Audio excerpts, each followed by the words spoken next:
Welcome to 360 Tamil. இன்னைக்கு இந்த வீடியோல நம்ம எந்த படத்தோட எக்ஸ்பிளனேஷன் பத்தி பார்க்க போறோம்னா, தமிழ்ல இந்த வருஷம் வெளியான நிழற்குடை அப்படின்ற படத்தை பத்தி தான் பார்க்க போறோம். இது என்னோட டெலகிராம் சேனலோட லிங்க் டிஸ்கிரிப்ஷனில் இருக்குது. அந்த லிங்க்கை எப்படி ஓப்பன் பண்ணுன்றதுக்கான எக்ஸ்பிளைன் வீடியோவும் டிஸ்கிரிப்ஷனில் இருக்குது.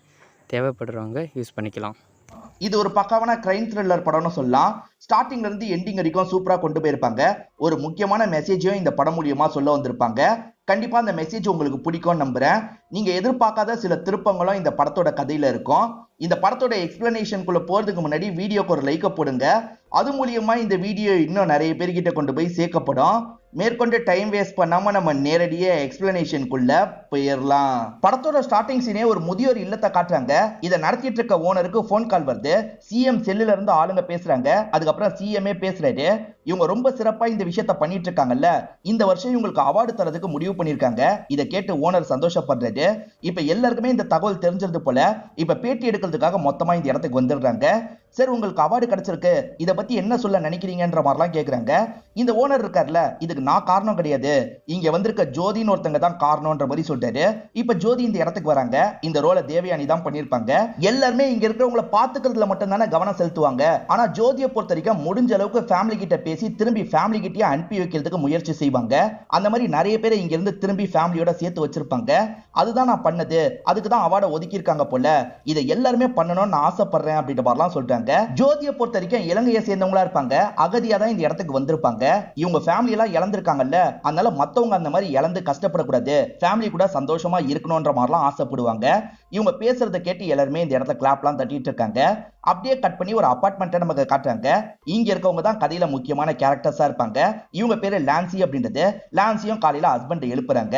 இவங்க ரெண்டு பேருக்கு நிலான்ற ஒரு பெண் குழந்தை இருக்கா. ஹஸ்பண்ட் பேரு நிரஞ்சன், அவர் இந்துவா இருப்பாரு, இவங்க கிறிஸ்டினா இருப்பாங்க. வீட்டு எதிர்த்து தான் இவங்க ரெண்டு பேரும் கல்யாணம் பண்ணிருப்பாங்க. வீட்டுக்கிட்ட பேசவே வேணான்ற மாதிரிலாம் முடிவு எடுத்திருக்காங்க. இப்ப ஹஸ்பண்ட் அயன் பண்ணிட்டு இருக்காரு. அப்பதான் தம்பி கிட்ட இருந்து போன் கால் வருது. குழந்தைக்கு காது குத்தணும்ல, நீ ஃபங்க்ஷனுக்கு வான்ற மாதிரிலாம் சொல்லிட்டு, காது குத்தணுமா இல்ல ஞானஸ்தானம் எடுக்கணுமா நான் முடிவு பண்ணிக்கிறேன், நீ தேவையில்லாம எனக்கு கால்லாம் பண்ணாத, முதல்ல போனை வையின்ற மாதிரி கோவமா பேசுறாரு. எதுக்கு தம்பி கிட்ட இவ்வளவு கோவமா பேசுறீங்க, அவன் சொல்றதையும் கேட்கலாமே அப்படின்ற மாதிரி ஒய்ஃப் சொல்றாங்க.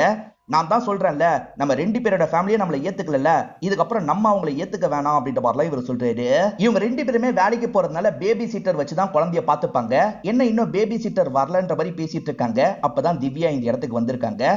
எதுக்காக இவ்வளவு லேட்டுன்ற மாதிரி முதல்ல சத்தம் போடுறாங்க. சரி, குழந்தைய நல்லபடியா பாத்துக்கோ, நாங்க கிளம்புறோன்ற மாதிரி இங்க இருந்து கிளம்புறாங்க. பேரண்ட்ஸ் கிளம்பணும்னா அந்த குழந்தை பயங்கரமா அழுதுட்டு இருக்கு. அதை பத்தி எல்லாம் திவ்யா கவலையே பட மாட்டாங்க. சோஃபால உட்கார வச்சு இவங்க பாட்டுக்கு பொறுமையா அந்த இடத்துல சாப்பிட்டுட்டு இருக்காங்க. அதாவது இந்த வீட்டுல இருக்க சாப்பாடையே இவங்க எடுத்து சாப்பிட்டுட்டு இருக்காங்க. ரொம்ப கேர்லெஸ்ஸா தான் இவங்க இருக்கிற மாதிரி நமக்கு தெரியுது. கொஞ்ச நேரத்துல இவங்களோட பாய் ஃப்ரெண்ட் இந்த இடத்துக்கு வந்துடுறாரு. யாருக்குமே தெரியாம தான் இங்க வந்திருக்காரு போல. இவங்க கிட்ட ரொமான்ஸ் பண்றதுக்கெல்லாம் ட்ரை பண்றாரு. இங்க வேணாம், ரூம்குள்ள வான்ற மாதிரி இவங்க ரூம்குள்ள கூட்டு வந்துடுறாங்க. பாய் ஃப்ரெண்ட் இவங்களுக்காக மல்லிகை பூலாம் வாங்கிட்டு வந்திருக்காரு. நீ வெயிட் பண்ணு, நான் குளிச்சுட்டு வந்துடுறேன்ற மாதிரி திவ்யா சொல்றாங்க. ஆக்சுவலா லான்சி நிறைய ட்ரெஸ் வச்சிருப்பாங்கல்ல, அதுல ஒரு ட்ரெஸ் போட்டு தான் இந்த இடத்துக்கு வராங்க.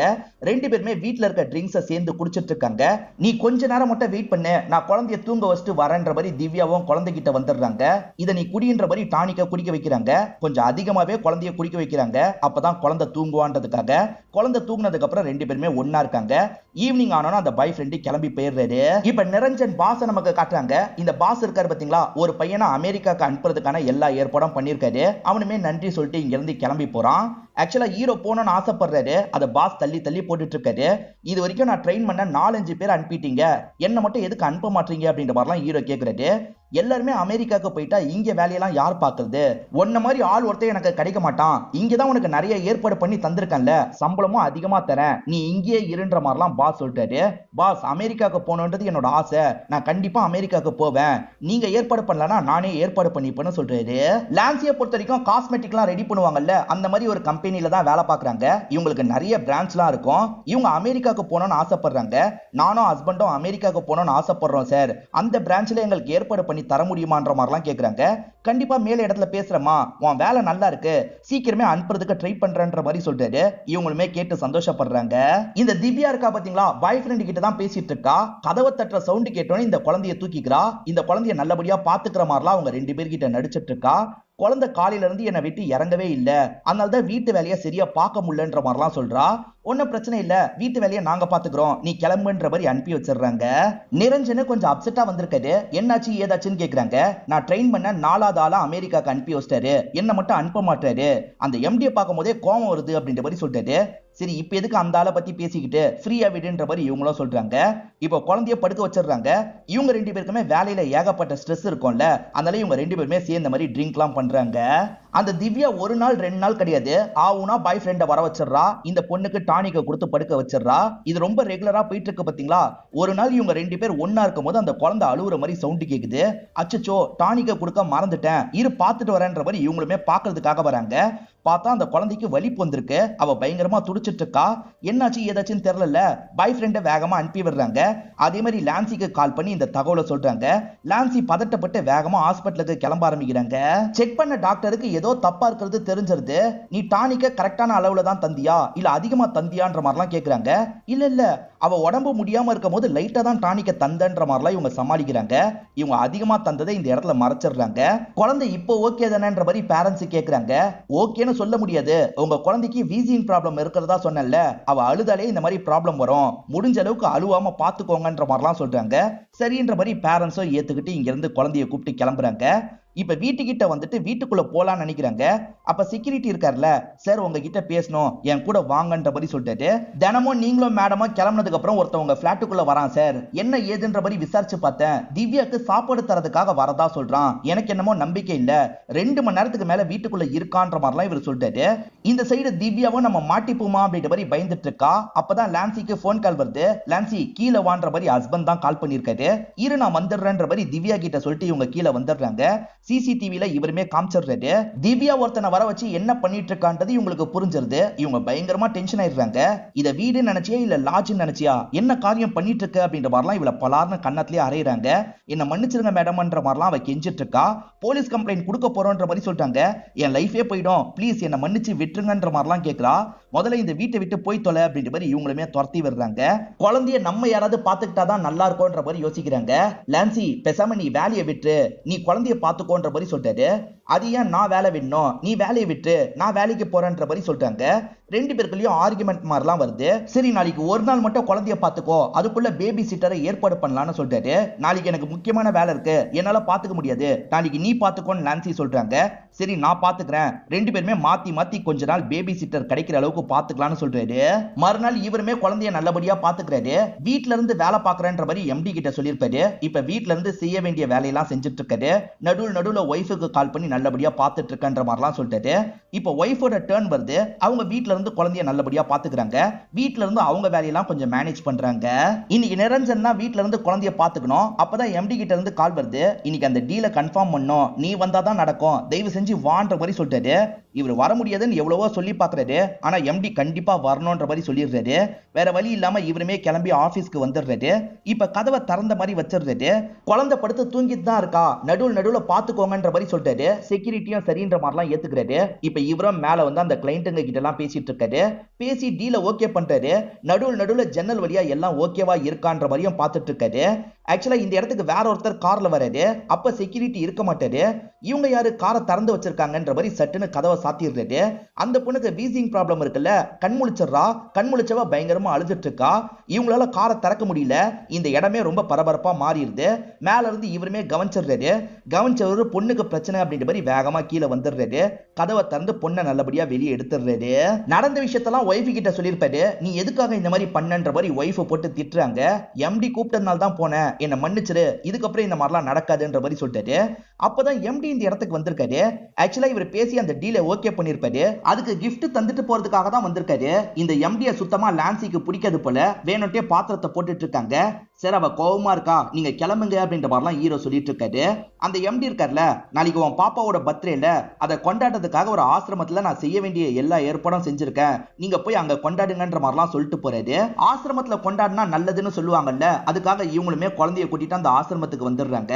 அங்கதானே ஜோதி இருக்காங்க, அவங்க தான் இந்த குழந்தைய ஸ்டார்டிங்ல இருந்து பாத்துக்கிறாங்க. ரொம்ப நல்லபடியா பாத்துக்கிறத இந்த பேரண்ட்ஸுமே கவனிக்கிறாங்க. இவங்கள மாதிரி ஒரு பேபி சிட்டர் கிடைச்சா நல்லா இருக்கும்ன்ற மாதிரி கவனிச்சிட்டு இருக்காங்க. இப்ப எல்லாம் முடிஞ்சு கிளம்புற டைம் வந்துருது. இங்க இருக்க ஓனர் கிட்ட ஜோதி மேடமா கூட்டு போக முடியுமான்ற மாதிரிலாம் கேக்குறாங்க. அவங்க கிட்ட பேசி பாருங்க, அவங்களுக்கு ஓகேனா எனக்கு ஓகேன்ற மாதிரிலாம் சொல்லிட்டு இப்ப ஜோதி கிட்ட இத பத்தி பேச ஆரம்பிக்கிறாங்க. நீங்க வந்து பாத்துக்கிட்டா நல்லா இருக்கும், ஏன்னா வீட்டுல இந்த மாதிரிலாம் நடந்துருச்சு, உங்களை மாதிரி நம்பிக்கையானவங்க தேவைன்ற மாதிரிலாம் சொல்றாங்க. ஜோதி யோசிச்சுக்கிட்டே இருக்காங்க. சரி, யோசிச்சு உங்க முடிவை சொல்லுங்க, நாங்க வரோன்ற மாதிரி இங்க இருந்து கிளம்புறாங்க. அப்படி போயிட்டு இருக்கும்போது அந்த பொண்ணு பை காட்டுறா. இவங்களுமே சந்தோஷமா அந்த பொண்ணுக்கு பை காட்டுறாங்க. இப்ப ஜோதி அவங்களுக்குன்னு ஒதுக்கி இருக்க ரூம்க்கு வராங்க. அவங்க ஃபேமிலி போட்டோவை பாக்குறாங்க. இப்பதான் இவங்க மைண்டுக்குள்ள நிறைய விஷயங்கள் ஓடிட்டு இருக்கு. ஆக்சுவலா போர் டைம்ல இவங்க ஃபேமிலியை சேர்ந்து எல்லாருமே இறந்து போயிருப்பாங்க. ஒவ்வொரு நாளும் அவங்கள நினைச்சு இவங்க பயங்கரமா ஃபீல் பண்ணிட்டு இருப்பாங்க. இவங்களுக்கு ஒரு சின்ன பொண்ணு இருந்திருப்பா. இந்த சின்ன பொண்ணும் பார்க்க அதே மாதிரி இருக்கா. ஒன்ன பாக்குற மாதிரியே இருக்கு. அந்த குழந்தைய பார்க்கலான்னு அம்மா முடிவு பண்ணிருக்கேன், பார்க்க போறேன்ற மாதிரிலாம் போட்டோவை பார்த்து பேசிட்டு இருக்காங்க. இப்ப ஜோதியே இவங்களோட வீட்டுக்கு வந்துடுறாங்க. இவங்க ரெண்டு பேருமே ஜோதிக்கு என்னென்ன பண்ணணும்னு சொல்லலாம்னு நினைக்கிறாங்க. நீ சொல்லிரு, நான் வேலைக்கு கிளம்புறேன்னு ஹஸ்பண்ட் சொல்லிட்டாரு. இல்ல நீங்க சொல்லிருங்க, நான் வேலைக்கு கிளம்பணும்ன்ற மாதிரி ஒய்ஃப் சொல்றாங்க. நீங்க ரெண்டு பேருமே கிளம்புங்க, குழந்தைய பாத்துக்கிறதுலாம் எனக்கு பழக்கப்பட்ட வேலை தான், நானே பாத்துக்கிறேன்ற மாதிரி இவங்க சொல்றாங்க. இவங்களுமே குழந்தைய நல்லபடியா பாத்துக்கிறாங்க. ஆக்சுவலா வீட்டுல ஹஸ்பண்டும் ஒய்ஃபும் போட்டதை போட்ட மாதிரியே வச்சிருக்காங்க. எல்லாத்தையும் இவங்க பக்காவா கிளீன் பண்ணிடுறாங்க. சமையல் வேலை எல்லாத்தையும் முடிச்சிடுறாங்க. நைட் வந்து அவங்க ரெண்டு பேர் இருக்காங்கல்ல, நீங்க இன்னும் சாப்பிடல, நாங்க எதையாவது ஆர்டர் போடுறோம் அப்படின்ற மாதிரி சொல்றாங்க. ஆர்டர்லாம் போட தேவையில்ல, நான் சமையல் வேலையெல்லாம் முடிச்சிட்டேன்ற மாதிரி இவங்க சொல்றாங்க. எது சமைச்சிட்டீங்களா அப்படின்ற மாதிரி இவங்க சாப்பிட்றதுக்காக வராங்க. இவங்க சாப்பிட்ட உங்களுக்கு சூப்பரா படுது, நாங்க ஹோட்டல்லயே சாப்பிட்டு பழகிட்டோம், வீட்டு சாப்பாடு சாப்பிட சூப்பரா இருக்குன்னு சொல்றாங்க. ஜோதி ஊர்ல ஃபேமிலியோட சேர்ந்து சாப்பிட்டதை பத்தி எல்லாம் சொல்லிட்டு இருக்காங்க. ஃபேமிலியை சேர்ந்து எல்லாருமே இறந்து போயிட்டாங்கல்ல, சொல்லிட்டு இருக்கும் போதே இவங்களோட முகம் மாற ஆரம்பிக்குது. யாருமே இல்லைன்னு ஃபீல் பண்றாங்கன்றதை இவங்க புரிஞ்சுக்கிறாங்க. ஜோதிமா, யாருமே இல்லைன்னு ஃபீல் பண்ணாதீங்க, நாங்க ரெண்டு பேரும் உங்களுக்கு இருக்கோன்ற மாதிரி இவங்களுமே ஆறுதல்லாம் சொல்லிட்டு இருக்காங்க. இவங்க ரெண்டு பேர் படுத்து தூங்கிட்டு இருக்கும் போது குழந்தை அழுவ ஆரம்பிக்கிறா. இவ வேற இந்த நேரத்துல அழுவுறாளே அப்படின்ற மாதிரி சலிப்பாதான் இவங்க பார்த்துட்டு இருக்காங்க. இதை கவனிக்கிற ஜோதி இருக்காங்கல்ல, என்கிட்ட கொடுங்க, நான் பாத்துக்கிறேன்ற மாதிரி சொல்றாங்க. அப்பத்துல இருந்து ஜோதி கூடிய பொண்ணு சேர்ந்து தூங்கலாம் ஆரம்பிக்கிறா. ஜோதி நிறைய கதைலாம் சொல்லி அந்த பொண்ணை தூங்க வச்சிட்டு இருக்காங்க. ஜோதி இந்த வீட்டுக்கு வந்து 2 வருஷம் ஆயிருது. இந்த பொண்ணுமே ஓரளவுக்கு வளர்ந்துடுறா. ஆக்சுவலா அவங்க வீட்டுல இருக்கும் போது பாத்துக்கிறேன்ற மாதிரி சொல்லுவாங்க. அதை நம்பி ஜோதி இருக்காங்கல்ல கொஞ்சம் தள்ளி போயிருப்பாங்க. ஆனா பாத்துக்கிறேன்னு சொன்னவங்க பிஸியா போனை தான் யூஸ் பண்ணிட்டு இருக்காங்க. குழந்தை தண்ணிக்குள்ள விழுற மாதிரி போயிருக்கோம். நல்ல வேலையை இவங்க காப்பாத்திடுறாங்க. இந்த குழந்தை ஓரளவுக்கு வளர ஆரம்பிச்சிட்டால, குட் டச் பேட் டச்சை பத்தி எல்லாம் இவங்களுமே சொல்லிலாம் தந்துட்டு இருக்காங்க. ஆக்சுவலா குழந்தைய கூப்பிட்டுட்டு இவங்களும் பக்கத்துல இருக்க பார்க்குக்கு வருவாங்க. அந்த இடத்துல ஒரு பெரியவர் இவங்க கிட்ட ஃப்ரெண்ட் ஆயிடுறாரு. இந்த பாப்பாவை பார்க்கறதுக்காக இவருமே நடுவுல வருவாரு போல.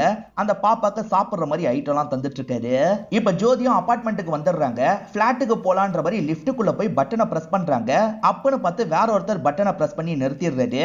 அவர் பார்க்கவே கொஞ்சம் ஆள் வித்தியாசமா இருக்காரு. ஜோதி அவரை பார்த்து பயப்படுறாங்க. அவர் இருக்காரு பாத்தீங்களா, இந்த சாக்லேட் வாங்கிக்கோ அப்படின்ற மாதிரி சாக்லேட்டை இந்த சின்ன பொண்ணு கிட்ட நீட்டுறாரு. வாங்க கூடாதுன்னு இவங்க சொல்லியிருப்பாங்க போல. அந்த பொண்ணு வேணான்ற மாதிரி சொல்லிடுறா. இவங்களோட ஃப்ளோர்லயே தான் அந்த நபரும் இருக்காரு போல. வீட்டுக்குள்ள போறதுக்கு முன்னாடி இவங்கள ஒரு பார்வை பார்த்துட்டு போறாரு. அவர் வீட்டுக்குள்ள பார்த்தா சின்ன பசங்க விளையாடுற பொம்மைகள்லாம் நிறைய இருக்கு. பொம்மையை பார்த்த மாதிரிலாம் இவர் பேசிட்டு இருக்காரு. அந்த பொம்மைக்கு சாக்லேட்டை ஊட்டி விடுற மாதிரி பண்றாரு. என்கிட்டயே சாக்லேட் வேணான்னு சொல்லிட்டல, என்கிட்டயே சாக்லேட் வேணான்னு சொல்லிட்டலன்ற மாதிரி சைக்கோ மாதிரி பண்றாரு. ஒரு கத்தி எடுத்து வச்சிருக்க ஒரு பொம்மையை திரும்ப திரும்ப குத்திட்டு இருக்காரு. எப்பவுமே வர டைமை விட அவங்க ரெண்டு பேருமே ரொம்ப லேட்டா தான் வந்திருக்காங்க. என்ன லேட்டுன்னு பார்த்தா அவங்க ரெண்டு பேருமே ட்ரிங்க்ஸ் பண்ணிருக்காங்கன்றது இவங்களுக்கு தெரியுது. உங்ககிட்ட ஒரு முக்கியமான விஷயத்த பேசணும்னு நினைச்சேன், ஆனா நீங்க ரெண்டு பேருமே இப்ப கேட்கிற நிலைமையில இல்ல, காலையில உங்ககிட்ட பேசிக்கிறேன், போய் படுங்கன்ற மாதிரி சொல்றாங்க. இப்ப மறுநாள் காலையில சாப்பிட்டுட்டு இருக்கும் போது ஏதோ பேசணும்னு சொன்னீங்கல்ல, என்ன விஷயம்ன்ற மாதிரி இவங்க ரெண்டு பேர் கேக்குறாங்க. நேத்து ஈவினிங் சீக்கிரமா வந்து பொண்ணை பிளே ஹவுஸுக்கு கூட்டு போறதா சொன்னீங்க, நீங்க வரவே இல்லைன்ற மாதிரி சொல்றாங்க. அதே சமயம் இன்னைக்கு ஸ்விம்மிங் பூலுக்கு கூட்டு போறதா சொல்லியிருக்கீங்க, இன்னைக்காவது கூட்டு போக முடியுமான்ற மாதிரி கேக்குறாங்க. சாரிமா, இன்னைக்கும் எங்களுக்கு வேலை இருக்குன்ற மாதிரிலாம் இவங்க சொல்றாங்க. சரி விடுங்க, நானே நிலாவை கூட்டு போறேன்ற மாதிரி இவங்க சொல்றாங்க. நிலாவை கூட்டு போலாம் அப்படின்ற மாதிரி லிப்ட் கிட்டே இவங்க வந்துட்டு இருக்காங்க. அவனுமே லிப்ட்ல ஏறதுக்காக வரான். அதுக்குள்ள இவங்க பட்டனை பிரஸ் பண்ணி கீழே இறங்க ஆரம்பிக்கிறாங்க. இவன் படிக்கட் வழியாவது போய் அவங்கள பார்க்கணுன்ற மாதிரி வேகமா இறங்கி வந்துட்டு இருக்கான். கீழே வந்து லிப்ட் ஓபன் ஆகும் போது பாக்குறான் அவங்க இல்லாம இருக்காங்க. இங்க இருக்க செக்யூரிட்டி கிட்ட சும்மாவே காசெல்லாம் தந்துட்டு இங்க இருந்து கிளம்புறான். இவனை கூட்டு போறதுக்காக வேற ஒருத்தன் வந்திருக்கான். அப்படி கூட்டு போக வந்தவன் இருக்கான்ல, இவன் கிட்ட ஒரு கன்னை தரான். எதுக்காக இவன் கன்னு வச்சிருக்கான், எதுக்காக இந்த குழந்தைய பார்த்துக்கிட்டே இருக்கான்றது கிளியரா தெரியல. இவன் போனதுக்கு அப்புறம் இவங்களும் ஒளிஞ்சிருக்க இடத்தை விட்டு வெளியே வராங்க. செக்யூரிட்டி கிட்ட பேசிட்டு போனான்ல அந்த பையன் யாரு, என்ன பேசிட்டு போனான்ற மாதிரிலாம் கேக்குறாங்க. எதுவும் பேசலமா, புதுசா தான் வந்திருக்காரு, எனக்கு பெருசா எந்த ஒரு டீட்டெயிலும் தெரியலன்ற மாதிரி இந்த செக்யூரிட்டி சொல்றாரு. ஹஸ்பண்டும் ஒய்ஃபும் சேர்ந்த மாதிரி வந்துட்டு இருக்காங்க பாத்தீங்களா. வழியில ஒரு நபர் பைக்ல நின்னுட்டு இருக்காரு. அவர் யாருன்னு பாத்தீங்கன்னா இந்த ஒய்ஃபோட தம்பியா தான் இருப்பாரு. அக்கா கிட்ட பேசலான்ற மாதிரி தான் தினமும் இந்த இடத்துல நின்னுட்டு இருக்காரு. போய் அவங்க கிட்ட பேசிட்டு வான்ற மாதிரி ஹஸ்பண்ட் சொல்லிட்டாரு. பேசுறதுனால என்ன ஆக போகுது, எதுவுமே ஆக போறது இல்ல, என்ன கூட்டு போனோம்னு சொல்லுவான், நான் போயிடுவான்ற மாதிரி ஒய்ஃபை கிண்டல் பண்ணிட்டு இருக்காங்க. இப்ப ரெண்டு பேருமே ஈவினிங் ரொம்ப சந்தோஷமா வீட்டுக்கு வராங்க. நாங்க இன்னைக்கு ரொம்ப ஹாப்பியா இருக்கோம், காரணம் சொல்லுங்க பாப்போன்ற மாதிரி ஜோதி கிட்ட கேக்குறாங்க. ஓஹோ, ரெண்டாவது குழந்தை பிறக்க போதான்னு அவங்க கேக்குறாங்க. அதெல்லாம் கிடையாதுமா, நாங்க ரெண்டு பேருமே அமெரிக்காக்கு போகணும்னு ஆசைப்பட்டோம்ல, சீக்கிரமா நாங்க அமெரிக்காக்கு போக போறோம்ன்ற மாதிரி ஸ்வீட்டை ஊட்டி விடுறாங்க. அந்த தகவலை கேட்டோன்னே இவங்க ஷாக் ஆயிடுறாங்க. ஏன்னா இந்த பொண்ணை மிஸ் பண்ண போறோம் அப்படின்ற மாதிரி தான் ஃபீல் பண்ணிட்டு இருக்காங்க. இப்ப ஜோதியும் அந்த சின்ன பொண்ணும் பால்கனில விளையாடிட்டு இருக்காங்க. அந்த நெய்பர் இருக்கான் பாத்தீங்களா, ரெண்டு பேர் கூட வந்திருக்கான். அந்த ரெண்டு பேர்கிட்ட இந்த சின்ன குழந்தைய காட்டுறான். ஏன் எதுக்குன்றது தெரியல. இப்ப நான்சி இருக்காங்க பாத்தீங்களா, ஈரோட எம்டியை பார்க்கிறதுக்காக வந்திருக்காங்க. இவர் ஹஸ்பண்ட் அமெரிக்காக்கு அனுப்பவே இல்லல்ல, அதை சொல்லி தான் கிண்டல் பண்றாங்க. இப்ப எங்க ரெண்டு பேருக்குமே சேர்ந்த மாதிரி வாய்ப்பு கிடைச்சிருக்கு, சந்தோஷமா போக போறோன்ற மாதிரிலாம் கிண்டல் பண்றாங்க. நீ என்ன பண்ணிட்டு இருக்க லான்சி, வா கிளம்பலான்ற மாதிரி ஹஸ்பண்ட் கூட்டு போறாரு. வேணும்ட்டே ஒய்ஃபு கிட்ட இந்த மாதிரி பேச சொல்லிட்டு இப்ப நல்லவ மாதிரி நடிக்கிறியான்ற மாதிரி எம்டி கேக்குறாரு. போங்க போங்க, அமெரிக்காக்கு போக போறதா சொல்றீங்கல்ல, நான் இருக்கும் போது நீங்க எப்படி அமெரிக்காக்கு போறீங்கன்றத நானும் பாக்குறேன்ற மாதிரி இவருக்குள்ள இவரே சொல்லிக்கிறாரு. இந்த நிலாவை பாக்குறதுக்காக நடுவுல ஒரு தாத்தா வருவாரு பாத்தீங்களா, அவருமே இந்த பொண்ணுக்கு நிறைய பொருள்லாம் வாங்கிட்டு வந்திருக்காரு. தாத்தா, இதுக்கப்புறம் நீங்க என்ன பார்க்க முடியாதுன்ற மாதிரி சொல்றா. ஏன் பொண்ணு இப்படி சொல்றான்ற மாதிரி இவர் கேக்குறாரு. பேரண்ட்ஸ் அமெரிக்காக்கு போக போறாங்கன்ற மாதிரி ஜோதி சொல்றாங்க. இந்த பொண்ணு ஃப்ரெண்ட்ஸ் கூட சேர்ந்து விளையாடிட்டு இருக்கா பாத்தீங்களா, இந்த பெரியவரும் போன் எடுத்து போட்டோ எல்லாம் எடுத்துட்டு இருக்காரு. இப்பதான் அந்த நெய்பர் இருக்கான் பாத்தீங்களா, ஒரு ஃப்ரெண்டு கூட சேர்ந்த மாதிரி இந்த இடத்துக்கு வந்துடுறான். அவன் ரிமோட் காரை வச்சு அந்த பொண்ணை ஏமாத்தி இந்த இடத்துக்கு வர வைக்கணும்னு நினைக்கிறான். அந்த பொண்ணு விளையாடிட்டு இருக்கும் போது ஒரு ரிமோட் காரு போயிட்டு இருக்கு. ஃபாலோ பண்ணலாம் அப்படின்ற மாதிரி இந்த பொண்ணுமே ஃபாலோ பண்ணிட்டு இருக்கா. எப்படியாவது பக்கத்துல வர வச்சு மயக்கமாக்கணும் அப்படின்ற மாதிரிலாம் அவன் நினைச்சிட்டு இருக்கான். அந்த பொண்ணு பாட்டுக்கு பிடிக்கிறதுக்காக வேகமா வந்துட்டு இருக்கா. வந்துட்டா பிடிச்சிடலான்ற மாதிரிலாம் இவன் யோசிக்கிறான். சட்டுன்னு அந்த பொண்ணு மேல இவங்க கைய வச்சிடுறாங்க. இங்க எதுக்காக வந்திருக்கன்னு கேக்குறாங்க. ஒரு காரை ஃபாலோ பண்ணி வந்தேன்னு சொல்றா. நான் உனக்கு ஃபிளைட்டே வாங்கி தரேன், வா கிளம்பலான்ற மாதிரி கூட்டு போறாங்க. அந்த பொண்ணுக்கு ஒரு ஃபிளைட்டை வாங்கி தந்துடுறாங்க. இந்த ஃபிளைட் எப்படி வானத்துல பறக்குதுன்ற மாதிரி இவங்க கிட்ட டவுட்லாம் கேட்டுட்டு இருக்கா. என் அப்பா கிட்ட கேட்க போறேன்ற மாதிரி வெளியே இருக்கா அப்பா கிட்ட டவுட் கேட்கறதுக்காக வந்துடுறா. அப்பன்னு பார்த்து வீட்டுக்கு யாரோ வந்திருக்காங்க. யார் வந்திருக்கான்னு ரெண்டு பேருமே திரும்பி பாக்குறாங்க. பார்த்தா ஹீரோயினோட அண்ணன் தான் வந்திருக்காரு. அந்த அண்ணனுமே இந்த குழந்தைய பார்த்து சந்தோஷப்படுறாரு. வீட்டுல இருக்கவங்க குழந்தைய பார்க்கணும்னு ஆசைப்படுறாங்க. அது விஷயமா தான் உங்ககிட்ட பேசுறதுக்கு ட்ரை பண்றேன், என்ன எதுக்காக அவாய்ட் பண்ணிக்கிட்டே இருக்க, நீ குழந்தைய கூட்டிட்டு அமெரிக்காக்கு போலான் இருக்கியாமே, அமெரிக்காக்கெல்லாம் போக தேவையில்லைன்ற மாதிரி சொல்லிட்டாரு. ஆனா பயங்கரமா லான்சி டென்ஷன் ஆகுறாங்க. யாரு உனக்கு ஃபேமிலியை விட்டு அனுப்பி தானே விட்டீங்க, இப்ப என்ன திடீர்னு உங்களுக்கு பாசம் வருது, முதல்ல இங்க இருந்து கிளம்புன்ற மாதிரிலாம் தம்பியை போட்டு திட்டிட்டு இருக்காங்க. தம்பியா அண்ணனான்னு தெரியல, அவரை போட்டு திட்டிட்டு இருக்காங்க. அவர் ஆசையா குழந்தைக்கு கிஃப்ட் எல்லாம் வாங்கிட்டு வந்திருப்பாரு, அதை அவரோட மூஞ்சிலேயே தூக்கி அடிச்சிடுறாங்க. இது எல்லா விஷயத்தையும் ஜோதி பார்த்துட்டு தான் இருந்திருப்பாங்க. என்னதான் இருந்தாலும் உன்னோட அண்ணன், நீ எதுக்காக இவ்வளவு கோவமா ரியாக்ட் பண்ண, பொறுமையா பேசிக்கலாம்ன்ற மாதிரி கேக்குறாங்க. இதுக்கப்புறம் பேசுறதுக்கு எதுவுமே கிடையாது, ப்ளீஸ் இந்த விஷயத்துல நீங்க தலையிடாதீங்கன்ற மாதிரி இவங்க சொல்லிடுறாங்க. ஃபேமிலியே சேரலாம்னு நினைச்சாலும் இவங்க சேர்ற ஐடியால இல்லன்றது ஜோதிக்கு தெளிவா புரிஞ்சிருது. வேற ஒரு கம்பெனி மூலியமா தான் இவங்க ஃபாரினுக்கு போறதுக்கு முடிவு பண்ணிருக்காங்க. அந்த நபர் இருக்காரு பாத்தீங்களா, அமெரிக்கால என்ன வேலைன்றதெல்லாம் தெளிவா எக்ஸ்பிளைன் பண்றாரு. ஆபீஸ் எப்படி இருக்கும்ன்றத காட்டுறாரு. அதே மாதிரி குழந்தைக்கு பக்கத்துலயே ஸ்கூல் இருக்கு, நீங்க இந்த ஸ்கூல்லயே சேர்த்துடலாம் அப்படின்ற மாதிரிலாம் சொல்றாரு. இவங்களுமே அதை பார்த்து சந்தோஷப்படுறாங்க. நாங்க ஒரு பார்ட்டி மாதிரி வைக்கலான் இருக்கோம், நீங்களும் கண்டிப்பா வரணும்ன்ற மாதிரி இவரையும் இன்வைட் பண்ணிடுறாங்க. இந்த நிலா இருக்கா பாத்தீங்களா, வெளிநாட்டுக்கு போறதுக்கு திங்ஸ் எல்லாம் எடுத்து வச்சிட்டு இருக்கா.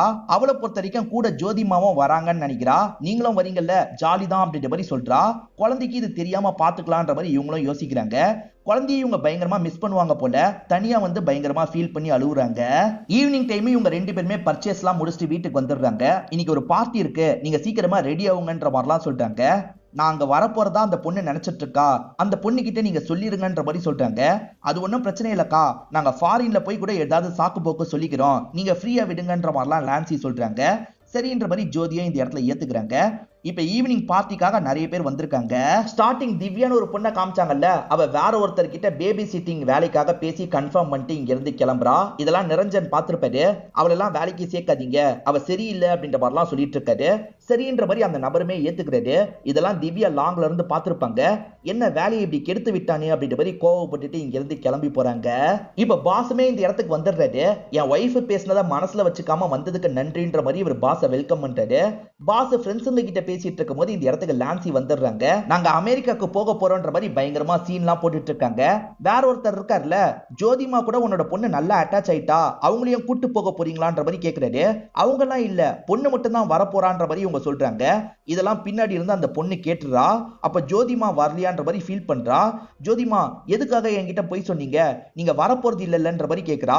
அப்படிலாம் இல்லடா, நானும் வரப்போறேன்ற மாதிரி இவங்க சொல்றாங்க. இல்ல இல்ல நீங்க பொய் சொல்றீங்கன்ற மாதிரி இந்த பொண்ணு ஃபீல் பண்றா. அதை பார்த்து இவங்களுமே பயங்கரமா ஃபீல் பண்றாங்க. அப்ப அம்மா இருக்காங்கல்ல, வா உன்னை எல்லார்கிட்டயும் இன்ட்ரோடியூஸ் பண்றன்ற மாதிரி பொண்ணை இங்க இருந்து கூட்டு போறாங்க. அந்த பொண்ணு பேசினதை கேட்டு இவங்க ரொம்ப ஃபீல் பண்றாங்க. இப்ப பார்ட்டில இருந்து நேரா வீட்டுக்குள்ள வந்துடுறாங்க. அந்த பொண்ணு பேசினதை நினைச்சு அழுதுட்டுலாம் இருக்காங்க. இப்ப நமக்கு அந்த நெய்பரை காட்டுறாங்க. அவர் கன்னெல்லாம் எடுத்துக்கிறாரு. இப்ப பார்ட்டி நடக்கிற இடத்துக்கு வந்துடுறாரு. இவரை பார்த்த பாஸ் இருக்கார்ல, ஆள் பார்க்க வித்தியாசமா இருக்கே தம்பி, நீ என்ன வேலை பாக்குற அப்படின்ற மாதிரிலாம் உட்கார வச்சு பேசிட்டு இருக்காரு. அவன் இவங்க கிட்ட பேசிக்கிட்டே அந்த பொண்ணு எங்க இருக்கான்ற மாதிரி பார்த்துட்டு இருக்கான். அந்த பொண்ணு ஒரு பக்கம் போறா, அதனால இவனுமே எந்திரிச்சு இங்க இருந்து கிளம்பிடுறான். இப்ப அந்த பொண்ணை தூக்கிட்டு ஐஸ் வண்டி இருக்கு பாத்தீங்களா, அந்த இடத்துக்கு வந்துடுறான். அந்த பொண்ணுமே இந்த ஐஸ் வேணும்ன்ற மாதிரிலாம் கேட்டுட்டு இருக்கா. என்னாச்சுன்னு தெரியல, அப்படியே இந்த சீனை கட் பண்ணிடுறாங்க. இப்ப ஜோதிமா ரூம்ல படுத்துட்டு இருக்காங்க. இந்த இடத்துக்கு வந்து லான்சியும் குழந்தைய கூட்டு போலான்னு நினைக்கிறாங்க. குழந்தை இந்த ரூம்ல இல்லையே, நீ தானே குழந்தைய கூட்டு போன, அதுக்கப்புறம் குழந்தைய என்கிட்ட வரலன்ற மாதிரிலாம் ஜோதி சொல்றாங்க. அச்சச்சோ, அப்ப குழந்தை எங்க போனான்ற மாதிரி இவங்க எல்லாம் யோசிக்கிறாங்க. எல்லா பக்கமும் தேடி அலைஞ்சிட்டு இருக்காங்க. ஆனா குழந்தை எங்கன்றதை இவங்களால கடைசி வரைக்கும் கண்டுபிடிக்க முடியல. இவங்க பரபரப்பா தேடிட்டு இருக்கிறத அந்த நெய்பரும் கவனிக்கிற மாதிரி நமக்கு காட்டுறாங்க. வேற வழியே இல்ல, போலீஸ் ஸ்டேஷனுக்கு போயிடலான்ற மாதிரி இவங்களுமே இன்ஸ்பெக்டரை பாக்குறதுக்காக வந்துடுறாங்க. குழந்தை காணோன்ற மாதிரி கம்ப்ளைண்ட் எல்லாம் கொடுக்குறாங்க. இப்ப குழந்தையோட போட்டோவை தந்துடுறாங்க. சரி, உங்களுக்கு யார் மேலேயே அது டவுட் இருக்கான்ற மாதிரி இன்ஸ்பெக்டர் கேட்கிறாரு. இப்ப ஜோதிமாவும் அந்த நெய்பர் மேல இருக்க டவுட்டை பத்தி சொல்றாங்க. நாங்க எங்க போனாலும் சரி, அவன் ஃபாலோ பண்ணி வர மாதிரியே எனக்கு தோணும், அவன் ஏதாவது பண்ணிருக்க வாய்ப்பு இருக்குன்னு சொல்றாங்க. இப்ப அந்த நெய்பரை அமுக்கலான்ற மாதிரி நெய்பரோட வீட்டுக்கிட்ட வந்துடுறாங்க. வேற ஒரு சாவி மூலியமா கதவை திறந்து உள்ள வராங்க. குழந்தைய கடத்துறவங்க என்னெல்லாம் வச்சிருப்பாங்களோ அது எல்லாமே அவன் வீட்டுல இருக்கு. இவன் தான் குழந்தைய கடத்திருக்கான் போல, இவன் எங்க இருக்கான்றதை கண்டுபிடிக்கணும்ன்ற மாதிரி போலீஸுங்க பேசிக்கிறாங்க. இப்ப போலீஸுங்க எல்லாம் கிளம்பலான்னு நினைக்கும் போது அவன் லிப்ட்ல ஏறி வந்துட்டு இருக்கான். இவங்க லிப்ட்ல இறங்கலாம்னு நினைக்கும் போது கரெக்டா அவனை பார்த்துடுறாங்க. இவன் தான் அவன்ற மாதிரி ஜோதிமா சொல்றாங்க. போலீஸுங்க சட்டுன்னு அந்த நபரை அமைக்கிறாங்க. இப்ப அந்த நபரை போட்டு பயங்கரமா அடிக்கிறாங்க. குழந்தைய எங்கடா வச்சிருக்க, ஒழுங்கு மரியாதையா சொல்லுன்ற மாதிரிலாம் கேட்கிறாங்க. எது குழந்தை காணுமா சார், நாளா எதுவுமே பண்ணலன்ற மாதிரி இவன் சொல்றான். பொய் சொல்லாத, ஒழுங்கு மரியாதையா சொல்லு, அந்த குழந்தை எங்கெல்லாம் போறாலோ அந்த இடத்தெல்லாம் நீ ஃபாலோ பண்ணிருக்க, ஒழுங்கு மரியாதையா சொல்லுன்ற மாதிரிலாம் மிரட்டுறாங்க. சார் நான் எல்லாத்தையும் சொல்லிடுறேன் சார், நான் ஒரு படத்துல நடிக்கிறதுக்கு கமிட் ஆயிருக்கேன், குழந்தைய தூக்குற மாதிரி ஒரு ரோல் தான் பண்ண போறேன், மெத்தட் ஆக்டிங் ட்ரை பண்ணு அப்படின்ற மாதிரி டைரக்டர் சொன்னாரு, அதுக்கு ட்ரை பண்றதுக்காக தான் அந்த மாதிரிலாம் பிஹேவ் பண்ணுவேன், நான் உண்மையில நல்லவன்ற மாதிரிலாம் இவர் சொல்றாரு. சரி, இந்த மீசெல்லாம் கூட செட்டிங் தான் அப்படின்ற மாதிரி மீசையெல்லாம் பிச்சு காட்டுறாரு. சரி, டைரக்டருக்கு கால் பண்ணி விசாரிங்கன்ற மாதிரி இன்ஸ்பெக்டர் சொல்றாரு. ஆளுங்களுமே டைரக்டருக்கு கால் பண்ணி பேசுறாங்க. இந்த கப்பலுக்கு திவ்யா மேல டவுட் வருது. ஏற்கனவே திவ்யாவை பலார்னு கண்ணத்துல அரைஞ்சிருப்பாங்க. அதே மாதிரி திவ்யாவோட வேலையை கெடுத்து விட்டாங்கல்ல, அதை மனசுல வச்சு அவ ஏதாவது பண்ணிருக்க வாய்ப்பு இருக்குன்னு சொல்றாங்க. திவ்யா அந்த டைம் ஒரு நபரை லவ் பண்ணாங்கல்ல, இப்ப அவரை தான் கல்யாணமே பண்ணிருக்காங்க. திவ்யா இப்ப பிரெக்னண்டா வேற இருக்காங்க. பிரெக்னண்டா இருக்க நான் போய் எப்படி குழந்தைய தூக்குவேன், நான்லாம் எதுவுமே பண்ணல, தயவு செஞ்சு என்ன விட்டுருங்க அப்படின்ற மாதிரிலாம் கேட்டுட்டு இருக்காங்க. இவங்க எதுவுமே பண்ணலன்றது தெரிஞ்சிருது. இப்ப அடுத்ததா லான்சி இருக்காங்கல்ல, என் குடும்பம் மேல எனக்கு டவுட்டா இருக்குன்ற மாதிரி சொல்றாங்க. இப்ப இன்ஸ்பெக்டருமே அந்த ஃபேமிலியை இந்த இடத்துக்கு வர வச்சிடுறாரு. அதாவது அண்ணன் அம்மா தான் வந்திருக்காங்க.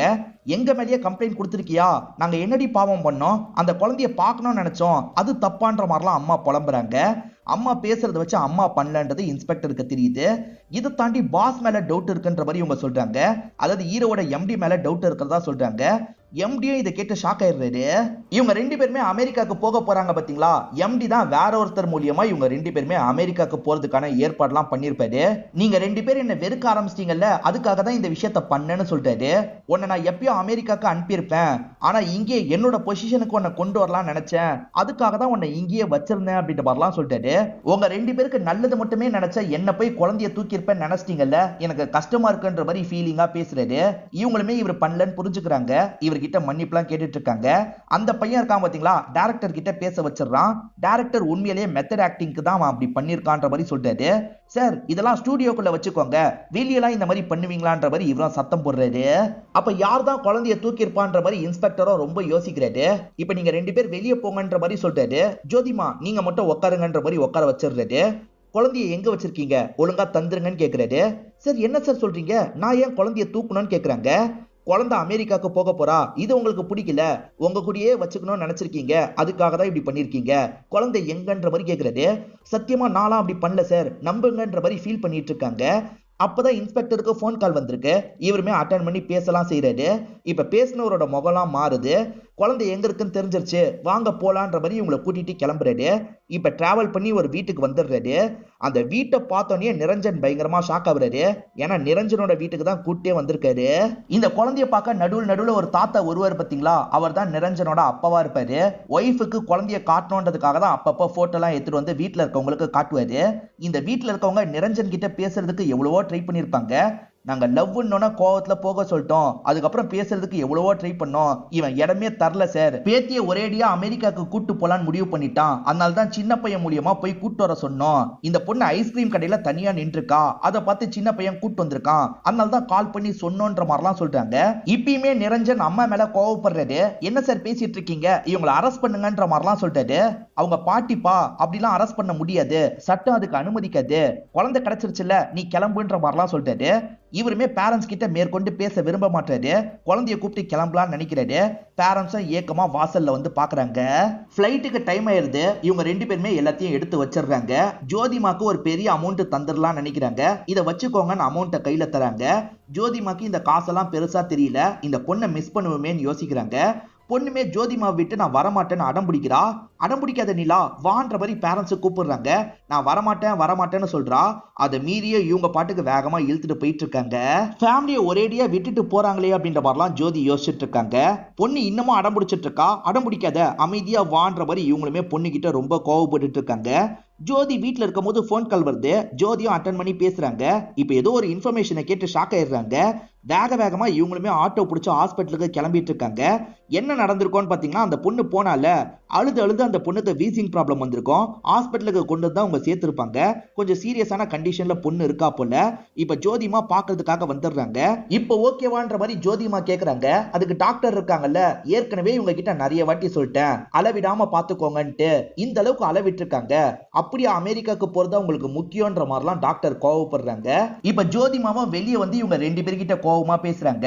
ஆக்சுவலா இவங்க குழந்தைய கவனிச்சுக்கவே மாட்டாங்க. இவங்களோட வேலையில மட்டும் தான் மும்மரமா இருப்பாங்க. இப்ப வெளிநாட்டுக்கு போறது உங்களோட ஆசை தான், மத்தவங்க ஆசையை பத்திலாம் உங்களுக்கு கொஞ்சம் கூட கவலை கிடையாது. குழந்தை கஷ்டப்பட்டா என்ன, நம்ம குடும்பம் எல்லாம் கஷ்டப்பட்டா என்ன, அதை பத்திலாம் உங்களுக்கு கவலை இல்ல, உங்களுக்கு விருப்பப்பட்டது நடக்கணும் அதுதானே அப்படின்ற மாதிரிலாம் கேக்குறாங்க. இவங்க பேசுறதெல்லாம் கேட்டு இவங்களுமே ஃபீல் பண்றாங்க. இப்ப குழந்தை கண்முழிச்சிடுறா போல. ரெண்டு பேருமே உள்ள வந்து பாக்குறாங்க. இவங்க இன்னைக்கு போற பிளான் கேன்சல் ஆயிருச்சுல, அதனால ஏஜென்சில இருந்து கால் பண்றாங்க. அடுத்த வாரம் ஒரு ஃபிளைட் இருக்கு சார், நீங்க அதுல தான் போக போறீங்கன்ற மாதிரி சொல்றாங்க. இல்ல, நாங்க அமெரிக்காக்கு வர பிளானையே கேன்சல் பண்ணிட்டோம், நாங்க இங்க தான் கொஞ்ச நாள் இருக்க போறோம், குழந்தை வளர்ந்ததுக்கு அப்புறம் தான் அந்த பிளானை பத்தி யோசிக்க போறோம்ன்ற மாதிரிலாம் சொல்றாங்க. இதெல்லாம் தள்ளி இருந்து ஜோதிமா பார்த்து சிரிச்சிட்டு இருக்காங்க. ஃபேமிலி கிட்டயும் பேசி சேர்ந்துடலான்ற மாதிரி இவங்க யோசிக்கிறாங்க. இப்ப ரெண்டு பேருமே அவங்க ஃபேமிலிக்கு கால் பண்ணி பேசுறாங்க. இவ்வளவு நாள் பேசாம இருந்ததுக்கு மன்னிச்சிருங்கன்ற மாதிரிலாம் சொல்றாங்க. ஏன்னா பேரண்ட்ஸ் எப்பயோ இறங்கி வந்திருப்பாங்க. ஆனா இவங்க இறங்கி போக கூடாது, அவங்க கிட்ட பேசவே கூடாதுன்ற மாதிரி நினைச்சிருப்பாங்க. இப்ப அவங்க கிட்ட பேசி சமாதானம் ஆயிடுறாங்க. எப்பவுமே குழந்தை ஜோதிமா பக்கத்துல தானே படுத்து தூங்குவா. ஆனா இப்பெல்லாம் பேரண்ட்ஸே நல்லபடியா தான் பாத்துக்கிறாங்க. நைட்டு நேரம் இந்த பொண்ணு இருக்கா பாத்தீங்களா, பேரண்ட்ஸுக்கு நடுவுல போய் படுத்துடுறா. இந்த விஷயத்த ஜோதிமா பார்த்து சந்தோஷப்படுறாங்க. இதுக்கப்புறம் நம்மளோட தேவை இந்த வீட்டுல இல்லைன்ற மாதிரி யோசிக்கிறாங்க. காலையில முழிச்சவங்க ஜோதிமா எங்கன்ற மாதிரி தேடிட்டு இருக்காங்க. அவங்க போர்டுல சில விஷயங்களை எழுதிட்டு தான் போயிருக்காங்க. அதாவது இதுக்கப்புறம் நீங்களே நல்லபடியா பார்த்துப்பீங்க, என் தேவை இந்த வீட்டுக்கு அவசியம் இல்ல, நான் போறேன்ற மாதிரி தான் எழுதி வச்சிருக்காங்க.